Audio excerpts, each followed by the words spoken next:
ॐ अज्ञानतिमिरान्धस्य ज्ञानाञ्जनशलाकया चक्षुरुन्मिलितं येन तस्मै श्रीगुरवे नमः।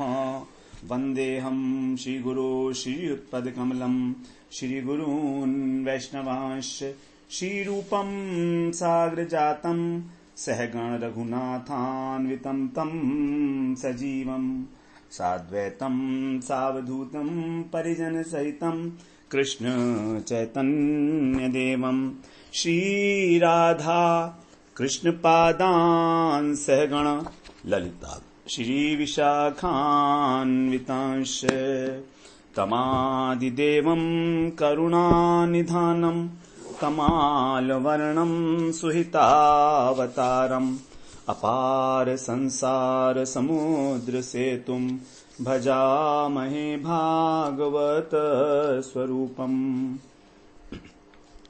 हे देव हे दैत हे भुवनैक बंधो हे कृष्ण हे चपल हे करुणैक सिंधो हे नाथ हे रमण हे नयनाभिराम हा हा कदानुभवितासि पदं दृशोर्मे।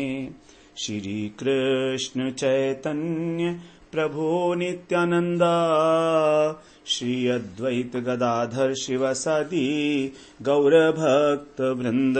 हरे कृष्णा कृष्णा कृष्ण हरे हरे हरे राम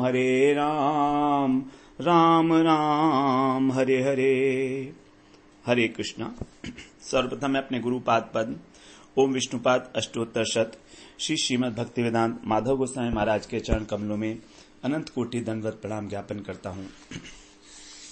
हम लोग श्रीमद् भागवत पुराण में सप्तम स्कंध में 9वां अध्याय श्रवण कर रहे हैं, जिसमें भगवान की स्तुति की जा रही है नरसिंह भगवान की प्रहलाद जी के द्वारा। जब सभी लोग देवता इत्यादि जो है भगवान नरसिंह भगवान की स्तुति कर चुके और भगवान प्रसन्न नहीं हुए, तो लक्ष्मी जी उनके पास गईं, वो भी उनके पास जाने में सकुचाने लगीं। और फिर ब्रह्मा जी ने प्रहलाद जी को भेजा। फिर प्रहलाद जी ने बड़ी सुंदर भगवान की स्तुति की है, भगवान प्रसन्न हुए हैं।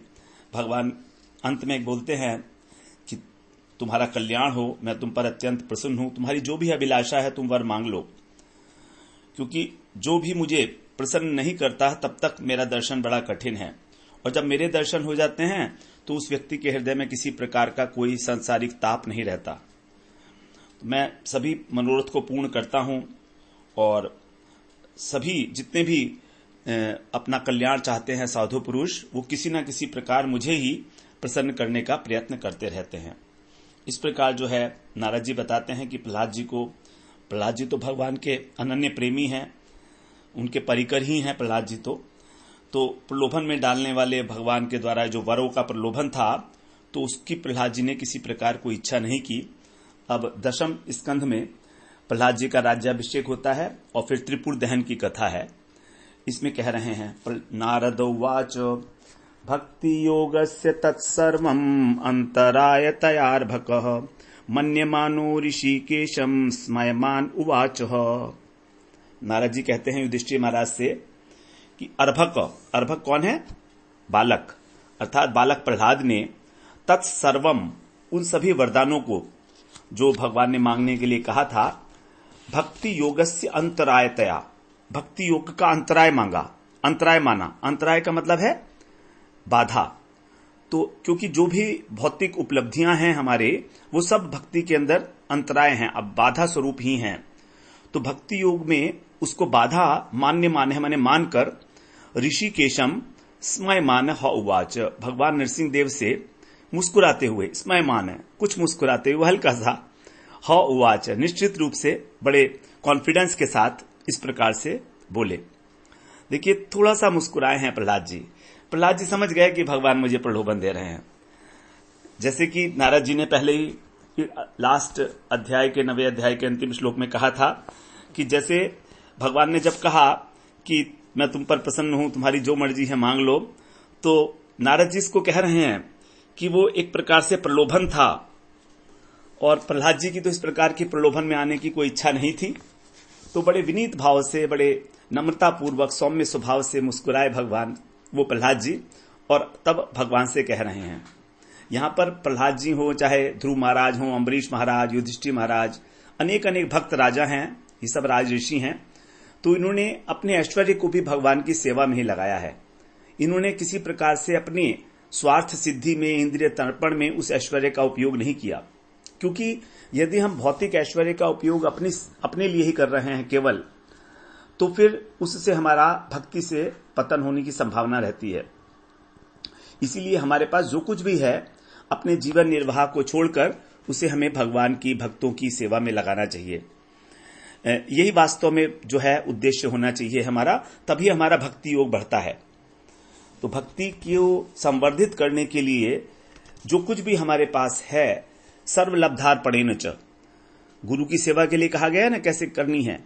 गुरु शुश्रया भक्ता सर्वलब्धार पड़ेन च, हमारे पास जो कुछ भी है उसको सेवा में लगाकर, क्योंकि भक्त के द्वारा किसी भौतिक ऐश्वर्य को मांगना ये तो विघ्न ही होगा ना।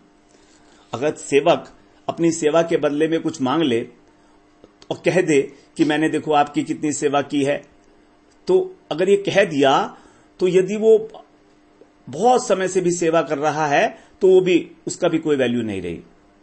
और हम लोग कभी कभी ऐसा कह देते हैं, यदि हम अपना निरीक्षण करें, मैं अपना निरीक्षण करूं, तो मुझे लगता है कई बार कि हाँ मैं देखो कितनी सेवा कर रहा हूं, कितनी सेवा कर रहा हूं। लेकिन यदि हमारे मन में ये भाव भी उठ गया सेवा का कि मैं ये सेवा कर रहा हूं, अथवा मैंने किसी से ये कहा कि मैं वहां पर रोज 2 घंटे सेवा करता हूं या ये सेवा मैं करता हूं, तो समझिए वो सेवा जो है वो नष्ट हो गई।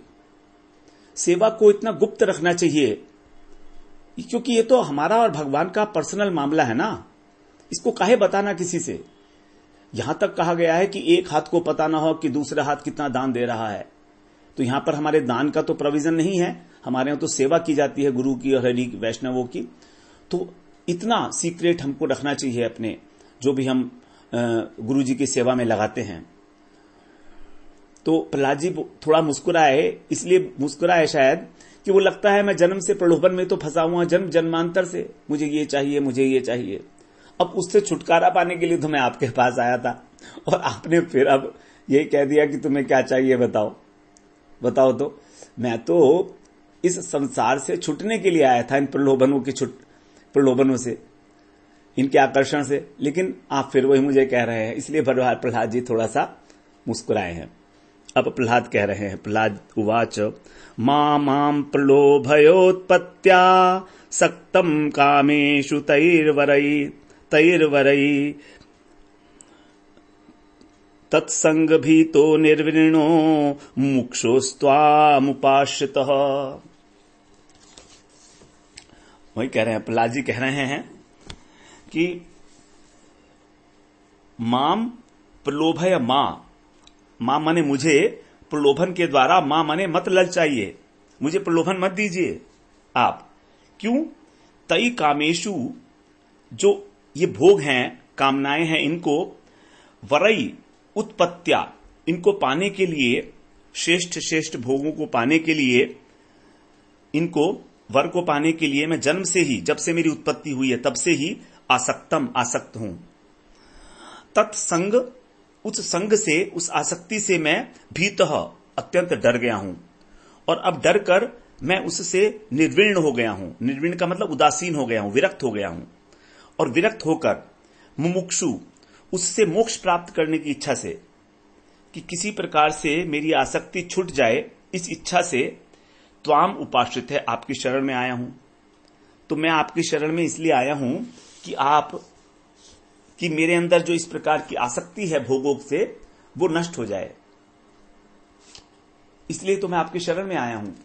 तो इसलिए आप मुझे मोह देकर, प्रलोभनों, वर का मोह देकर, वर का लालच देकर मुझको ललचाइए मत।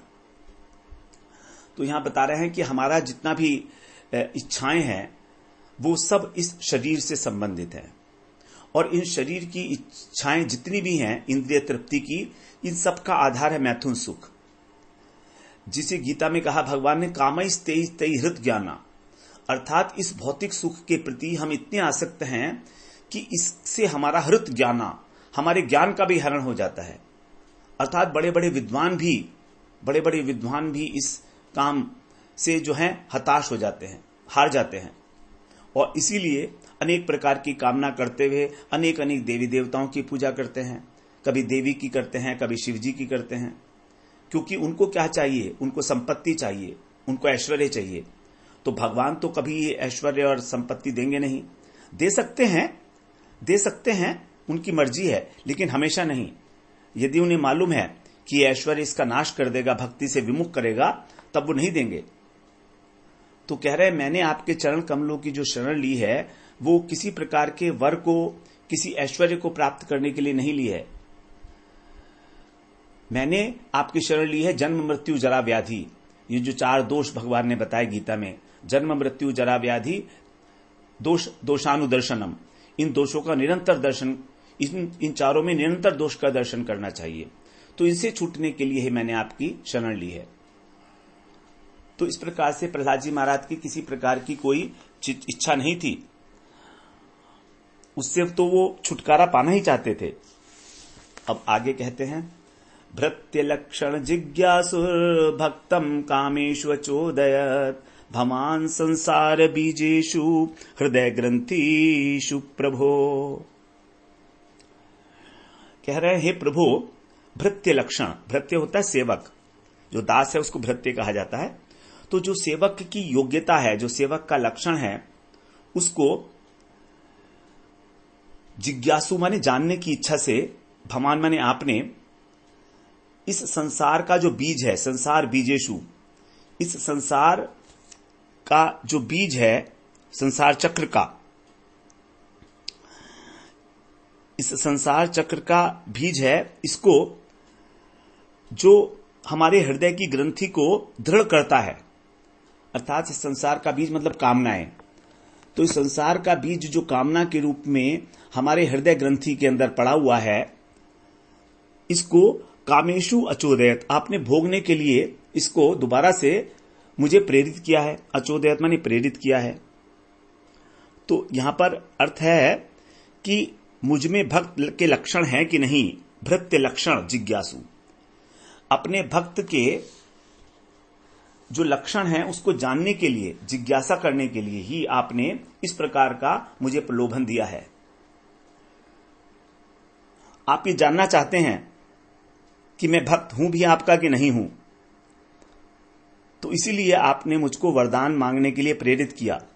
क्योंकि ये जो संसार का बीज रूपी भोग हैं, ये तो हमारी हृदय ग्रंथि को, हमारे हृदय में जो जड़ और चेतन की ग्रंथि पड़ी हुई है, जिसको चिज्जड़ ग्रंथि कहते हैं, जिसके कारण हमको कर्तापन और भोक्तापन का अभिमान होता है, उस ग्रंथि को और दृढ़ करते हैं ये भोग।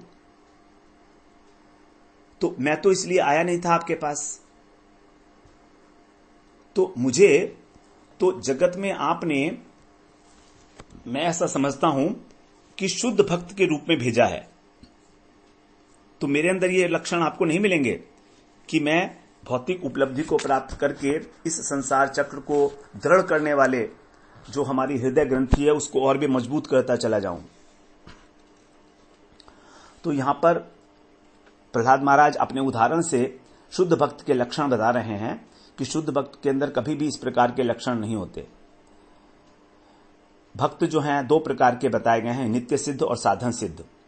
नित्य सिद्ध भक्त तो भगवान के नित्य परिकर हैं, जो उदाहरण के लिए भक्त की शिक्षा देने के लिए ही जगत पर आते हैं भगवान की इच्छा से, वैकुंठ लोक से, जिससे कि हम उनसे शिक्षा ग्रहण कर सकें और फिर भगवान के धाम में जाने के लिए हमारी उत्कंठा हो सके। दूसरे होते हैं साधन सिद्ध, जो अपने साधन के द्वारा सिद्धता को प्राप्त करते हैं। तो दोनों ही भक्तों में, नित्य सिद्ध भक्त के अंदर तो किसी प्रकार के प्रलोभन में आने की संभावना ही नहीं है, और उसी का उदाहरण है सबसे बड़े प्रहलाद महाराज। क्योंकि भगवान ने जो है प्रहलाद महाराज के माध्यम से ही हमको ये बताया कि नित्य सिद्ध जो भक्त हैं उनके क्या लक्षण होते हैं, जो महाभागवत होते हैं उनके क्या लक्षण होते हैं।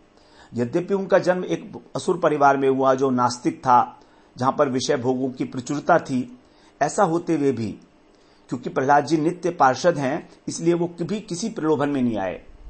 वो भोग के प्रति बचपन से ही आसक्त नहीं हुए। लेकिन फिर भी दीनतावश यहां पर ये कह रहे हैं, क्योंकि दीनता तो होती ही है वैष्णवों में, तो दीनतावश ये कह रहे हैं कि मैं तो जन्म से ही इन भोगों में आसक्त हूं। यहां पर यह कहकर वो हम जैसे सामान्य व्यक्तियों का प्रतिनिधित्व कर रहे हैं, जैसे हम आसक्त हैं उसी प्रकार से। तो अपने निजी उदाहरण देकर हमें सामान्य व्यक्तियों को भक्त बनाना चाहते हैं प्रहलाद जी। इस प्रकार से अपने आचरण के द्वारा दिखा रहे हैं हमको।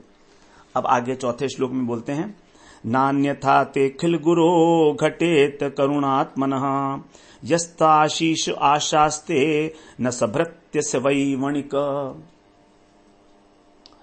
यहां कह रहे हैं, बड़ा स्पष्ट कर दिया प्रहलाद जी ने कि अन्यथा, नहीं तो, ते माने आप, करुणात्मन हैं, आप जो करुणा की मूर्ति हैं और अखिल गुरु, इस जगत के गुरु हैं, आपके लिए न घटेत, यह शक्य नहीं है, आपके लिए यह कोई खास बात नहीं है। यह तो आशीष है कि जो उन कामनाओं को पूरी करना चाहता है, जो भी सेवक अपनी कामनाओं को पूरी करना चाहता है, आशास्ते माने सभृत्य न, वो सेवक नहीं है, तो फिर वो क्या है, वैसा वणिक, वो निश्चित रूप से बनिया है। तो कह रहे हैं, हे जगत गुरु, परीक्षा के लिए आपने ऐसा कहा, उसका और तो कोई कारण मुझे नहीं दिखता है, अन्यथा आप ये नहीं बोलते। आपने कहा कि तुम वर मांग लो, तो मुझे ऐसा लगता है कि आप मेरी परीक्षा ले रहे हो। आपके लिए शक्य नहीं है, आपके लिए योग्य नहीं है कि आप ये मुझसे बात कहो, क्योंकि जो अपनी सेवा के बदले कुछ मांगता है वो तो भृत्य है नहीं, वास्तव में वो तो केवल एक बनिया है जो अपनी सेवा के लिए कुछ पाना चाहता है। क्योंकि अपने भक्त को आप इस प्रकार भोगों में फंसाने वाला वर क्यों दोगे? और जो अपनी सेवा के बदले कुछ अपनी इच्छा पूरी कराना चाहता है, तो वो तो सेवक है ही नहीं, वो तो बनिए के रूप में माना जाएगा उसको। वो सेवक तो इसलिए सेवा कर रहा है कि कुछ मिलेगा उससे, अन्यथा वो सेवक इसलिए वो सेवक कहा ही नहीं जा सकता, वो तो बनिया है। क्योंकि बनिया क्या करता है, जो भी करता है वो इसलिए करता है कि उसको कुछ मिलना चाहिए। इस प्रकार से प्रहलाद जी ने यहां पर बिल्कुल स्पष्ट कर दिया कि मैं कुछ भी आपसे मांगने वाला नहीं हूं। भगवान ने 4 प्रकार के जो भक्त बताए हैं गीता में, आर्तो जिज्ञासुर अर्थार्थी ज्ञानी च भर्तर्षभ। इसमें जो अर्थार्थी भक्त है वो सकाम भक्त है, वो भगवान से आशा करता है कि मुझे ये दें, लेकिन उसके अंदर एक विशेषता है। वो विशेषता क्या है कि वो केवल भगवान से ही चाहता है कि मुझे ये मिले, और यदि भगवान ना दें तो उसमें भी राजी है, क्योंकि वो महासुकृतिवान है। सुकृतिनो अर्जुना, तो जो परम सौभाग्यशाली है, जिसकी भक्ति उनमें उन्मुखी सुकृति है, वो भक्त यदि उसको कुछ आवश्यकता कभी पड़ती है तो वो आपसे ही मांगता है। तो उसका ये मांगना आपसे ये कभी कभी होता है, हमेशा नहीं होता है। इसलिए हम उसको ये नहीं कह सकते कि वो व्यापारी है, बल्कि वो तो क्योंकि आपके अंदर अनुरक्त है इसलिए आपसे मांग रहा है। किसी कारणवश, कोई भी कारण हो सकता है, कोई एक विशेष संस्कार हो सकता है, कोई कुसंग हो सकता है, इसलिए। अब आगे 5वें श्लोक में कह रहे हैं, आशा सानुन वैभृत्य स्वामिन्याशिष आत्मनः न स्वामी भृत्यतः स्वामी अमिच्छन् यो राति चाशिषः।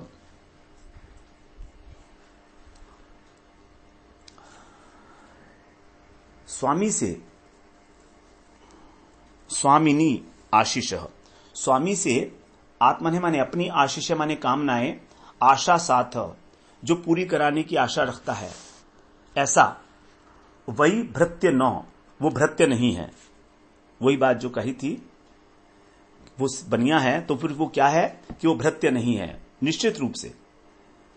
और दूसरी बात अब कह रहे हैं कि भृत्यतः, कि जो अपने भृत्य से अर्थात सेवक से, यह माने जो स्वाम्यम इच्छन, स्वामित्व की इच्छा करता है कि मेरी ही सेवा करता रहे, मेरी ही सेवा करता रहे, और आशीष च राति, और उसकी कामनाएं भी पूरी करता रहे साथ साथ, वो स्वामी न, वो स्वामी भी नहीं है। तो बड़ी सुंदर यहां पर परिभाषा बता दी उन्होंने कि जो स्वामी से अपनी कामनाओं पूरी कराना चाहे वो सेवक नहीं है, और जो सेवक से सेवा कराने के लिए अपनी उसका स्वामी बनने के लिए अपनी उसकी कामनाओं को पूरा करता रहे वो स्वामी भी नहीं है। बड़ी गूढ़ बात है।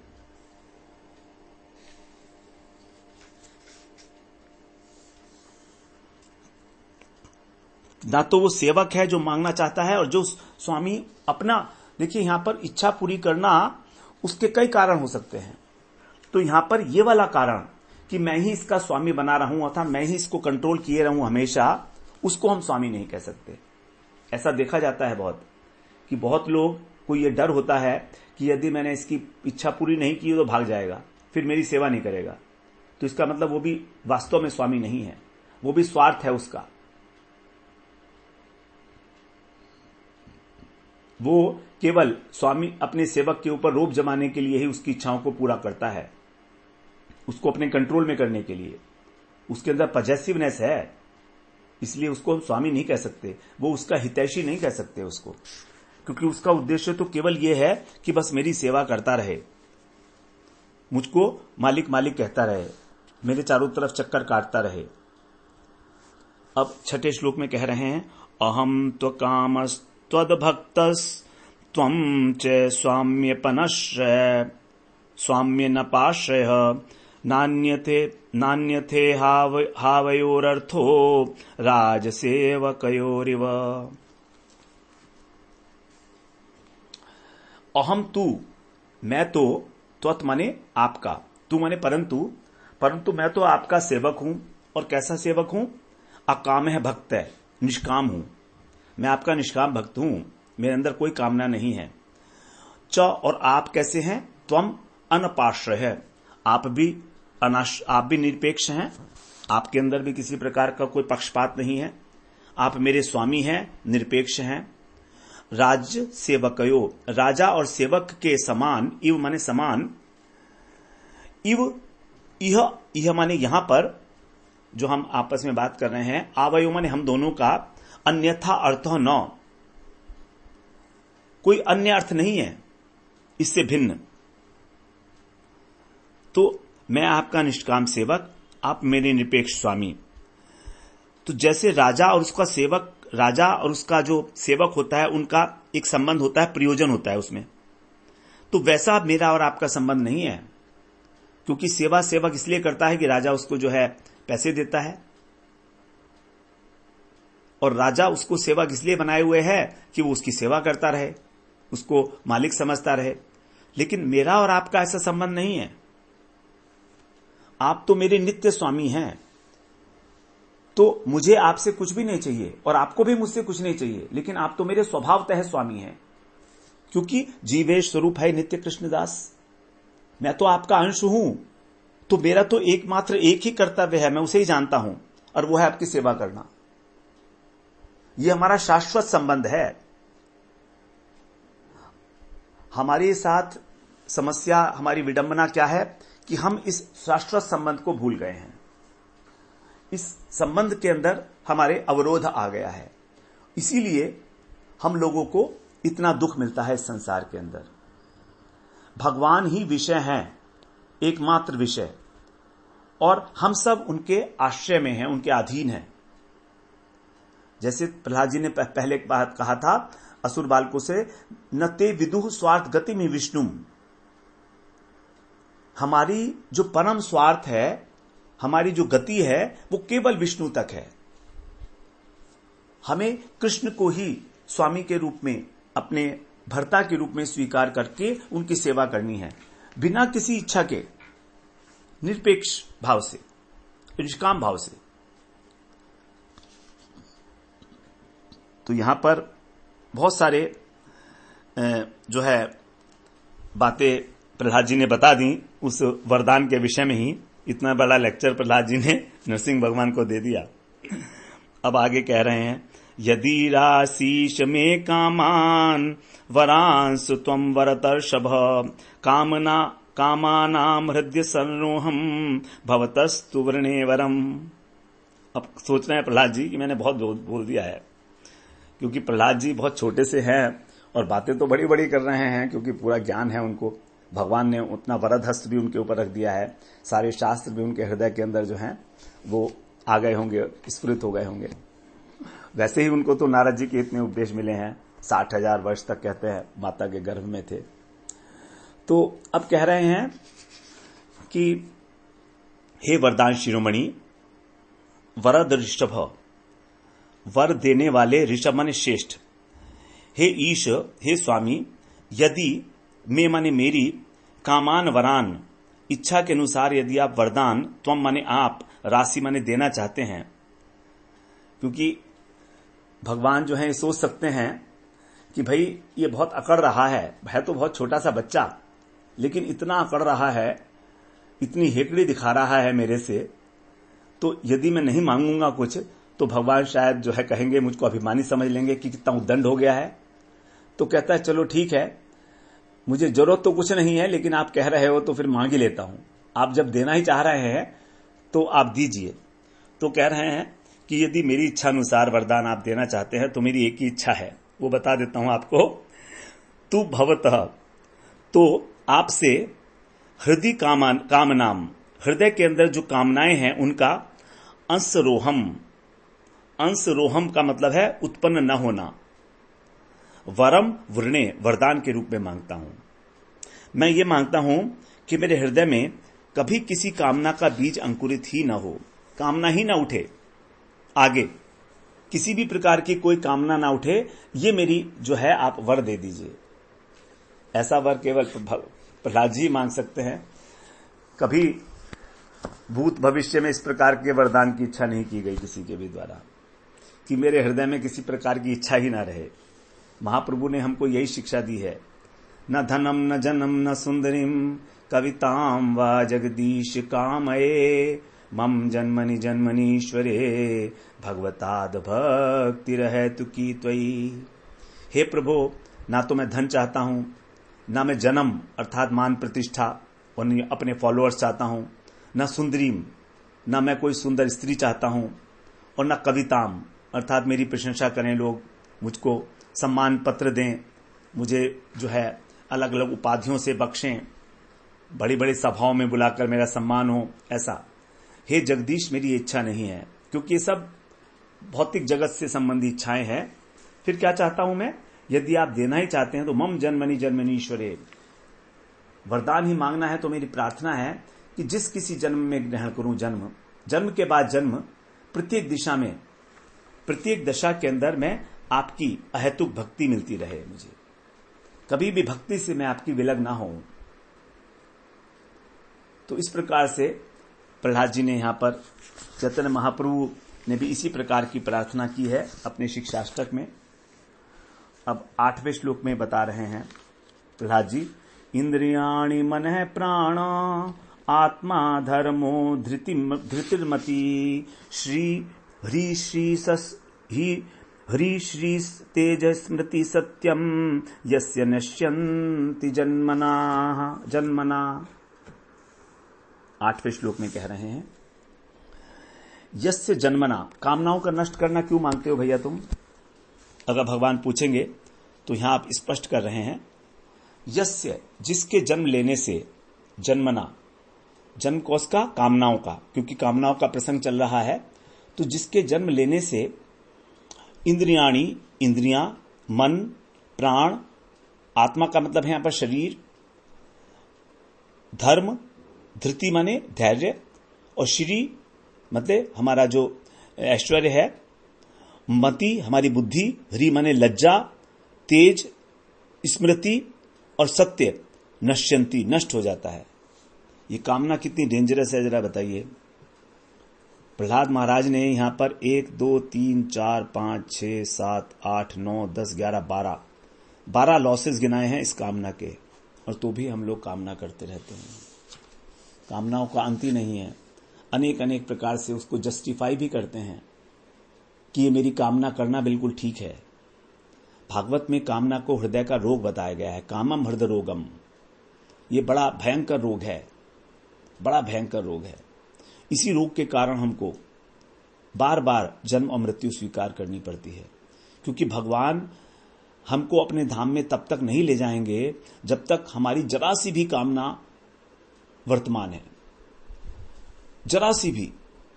इसीलिए कामनाओं का आत्यंतिक नाश जब तक नहीं होगा, और कामना करने का आत्यंतिक नाश हो नहीं सकता, क्योंकि आत्मा की वृत्ति है, चेतन वस्तु का धर्म है इच्छा शक्ति।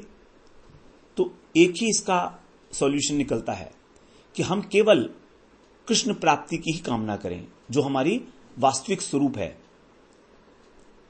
कृष्ण प्रेम प्राप्ति का, कृष्ण की सेवा प्राप्ति की कामना करें, तभी हो सकता है, क्योंकि हम आत्मा की जो चेतन वस्तु की जो स्वाभाविक वृत्ति है उसको नष्ट नहीं कर सकते।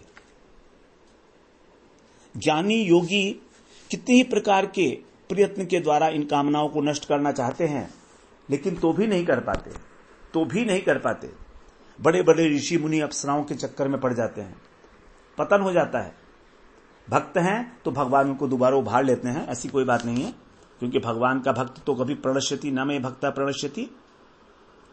भगवान उसको लेसन देकर, उसको पाठ पढ़ा के उभार लेते हैं, लेकिन ये कामना ही हमको हमारा पतन कराती है, और कोई कारण नहीं है। इतनी सारी चीजें, 12 चीजें हैं, तो एक ही सॉल्यूशन से ये 12 की 12 बीमारियां नष्ट हो जाएं, 12 की 12 बीमारी ठीक हो सकती हैं।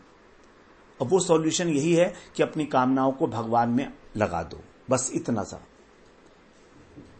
जब हम भगवान की सेवा में लगा देते हैं, ऋषिकेश सेवनम भक्ति रुच्यते, उसको भक्ति कह दिया जाता है।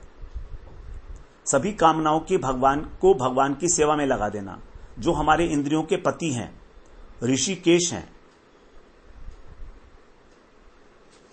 इस प्रकार से ही हमारा उद्धार संभव है, अन्यथा संभव है ही नहीं। ये बड़ा लॉजिकल सी बात है। कामनाओं को नष्ट नहीं किया जा सकता, कम कर सकते हैं लेकिन नष्ट नहीं कर सकते। 9वें श्लोक में कह रहे हैं, विमुंचति यदा कामान मानवो मनसि स्थितान तर्ह्येव पुंडरीकाक्ष भगवत्वाय कल्पते। हे पुंडरीकाक्ष अर्थात हे कमल नयन भगवान, मानव यदा, मनुष्य जब, मनसी स्थितान, मन में रहने वाली, कामान, इन कामनाओं की को विमुंचति माने छोड़ देता है, तरही माने उसी समय, भगवत्वाय कल्पते, भगवत स्वरूप हो जाता है। वाह, कितना सुंदर बताई बात है। जिस समय ये कामनाएं, यहां पर कामना का अर्थ है सांसारिक कामनाएं, तो जब मन में रहने वाली कामनाओं का परित्याग हो जाता है तो वो भगवत स्वरूप को प्राप्त कर लेता है, और तभी भगवान की सेवा की जा सकती है। गीता में तो भगवान ने अनेक स्थानों पर कहा है, संकल्प प्रभवान कामान त्यक्त्वा सर्वान अशेषतः। 6ठे अध्याय में बोला कि संकल्प के द्वारा जो कामनाएं उत्पन्न होती हैं उनको अशेषतः, पूरा का पूरा छोड़कर, और मन से ही इंद्रिय ग्रामम, अपने मन को सारे और इंद्रियों को वश में करके, तब इस प्रकार से। तो ये कामनाओं के विषय में तो पूरा गीता भरी पड़ी है उसके अंदर। ये वाला जो श्लोक है संकल्प प्रभान कामान, इसके हम लोगों ने बड़ी विस्तार से व्याख्या की है कि कामनाओं का जन्म कैसे होता है। पहले संकल्प बनता है, फिर कामनाएं बनती हैं।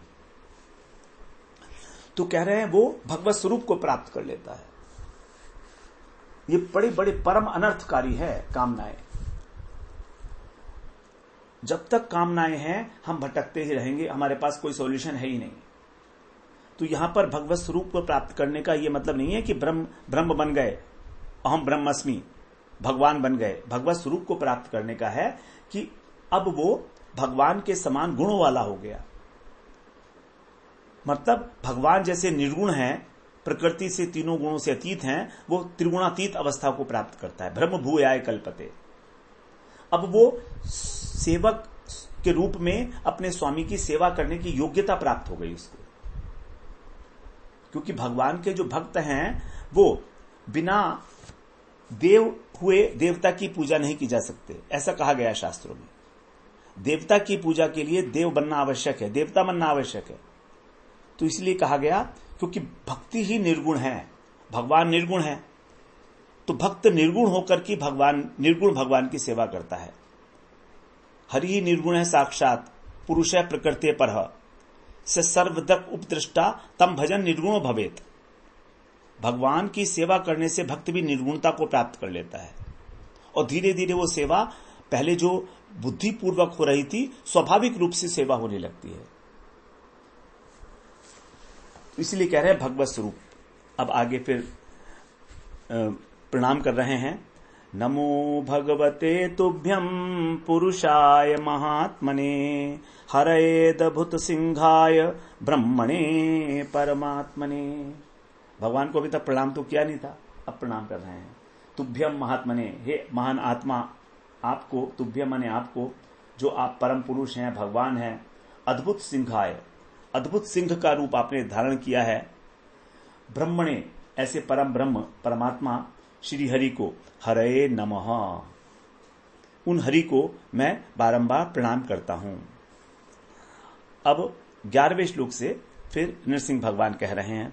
नृसिंह उवाच नैकान्तिनो मे मयि जहा मयि जात्विहाशिष आशास्ते मुत्र च ये भवत्विधा अथापि मनवन्तरमेतदत्र दैत्येश्वराणाम अनुभुङ्क्ष भोगान्। ये भवत विधा, जो ये माने जो, भवत माने तुम्हारे, विधा माने समान, में एकांतिनः, मेरे एकांतिक भक्त हैं, जो यह माने इस जगत में और अमुत्र माने परलोक में, मई जातु, मुझसे किसी प्रकार की आशीष न आशास्ते, कोई अभिलाषा प्राप्त करना नहीं चाहते, किसी की भी इच्छा नहीं करते वे, फिर भी तथापि एतत् मनमंतरम, इस मनमंतर में, यह माने इस लोक में, दैत्येश्वराणाम, सभी दैत्यों के पतियों के रूप में, भोगान अनुभुंक्ष्व, उन भोगों को भोगो। तो तुम एक मनमंतर तक मेरी प्रसन्नता के लिए ये कार्य करो कि तुम समस्त भोगों को स्वीकार कर लो। तो भगवान यहां पर कह रहे हैं कि मेरी प्रसन्नता के लिए तुम इन भोगों को स्वीकार कर लो, अपनी प्रसन्नता के लिए नहीं, तुम्हारी तो इच्छा है नहीं। तथापि, क्योंकि मेरे तो भोग अमोघ दर्शन है ना, भगवान के दर्शन अमोघ हैं, तो भगवान प्रहलाद जी को एक मनवंतर के समय तक राज्य करने के लिए कह रहे हैं। एक मनवंतर में हमारे होते हैं 71 चतुर्युग, और एक चतुर्युग में होते हैं हमारे 4 युग। 4 युग मतलब सतयुग, त्रेता, द्वापर और कलयुग। तो एक चतुर्युग का समय होता है हमारा 43,20,000,